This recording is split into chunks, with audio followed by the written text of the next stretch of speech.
और अब बात करते हैं उस खांसी की जो देश के शहर शहर, हर गली, हर मोहल्ले में है, घर घर में है, जिससे बच्चे, महिलाएं, बुजुर्ग, युवा, हर कोई परेशान है। सत्ता में कल हमने बताया था कि H3N2 वायरस किस तरह कोरोना की तरह कहर बरपा रहा है, किस तरह कोरोना की तरह ही लोगों को अपनी चपेट में ले रहा है।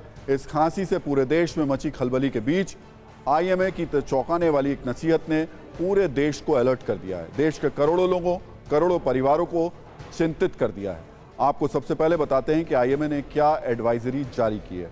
IMA ने डॉक्टर्स को सलाह दी है कि वो मरीजों को एंटीबायोटिक लिखने से बचें। आम लोग सर्दी, खांसी या बुखार होने पर खुद से कोई भी एंटीबायोटिक नहीं लें। IMA का कहना है कि एजिथ्रोमाइसिन, अमोक्सिक्लेव जैसी दवाइयों को बिना डॉक्टर्स की सलाह के ना लें। डॉक्टर्स को पहले एंटी एलर्जिक दवा देनी चाहिए। डॉक्टर्स को सीधे एंटीबायोटिक दवाइयां देने से बचना चाहिए। IMA ने एक नोटिस के जरिए ये घोषणा की।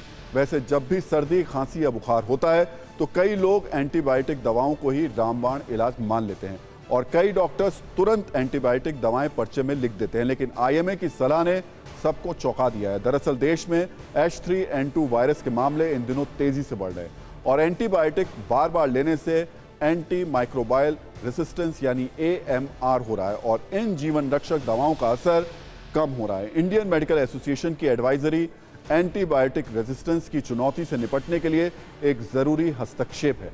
डॉक्टर्स का भी मानना है कि सीजनल फ्लू के लक्षण लोगों में 5 से 7 दिन तक रहते हैं, जबकि मौसमी बुखार अमूमन 3 दिनों में चला जाता है। ऐसे में बिना डॉक्टरी सलाह के एंटीबायोटिक लेने का फायदा नहीं है, बल्कि इसका नुकसान ही है। एंटीबायोटिक एक प्राण बचाने के लिए प्राण घातक बीमारियों में औषधि देने की जरूरत है, लेकिन अब हो क्या गया है कि इतना धुआंधार प्रचार और प्रसार हो रहा है एंटीबायोटिक का कि छोटी से छोटी बीमारियों के लिए डॉक्टर लोग एकदम एंटीबायोटिक शुरू कर देते हैं, जो कि बहुत गलत है। इसकी वजह से लोगों में एंटीबायोटिक के प्रति रोग प्रतिरोधक क्षमता उत्पन्न हो गई, जिसे कहते हैं एंटीबायोटिक ड्रग रेजिस्टेंस। और जैसे कहते हैं ना, antibiotic most abused, misused drugs in.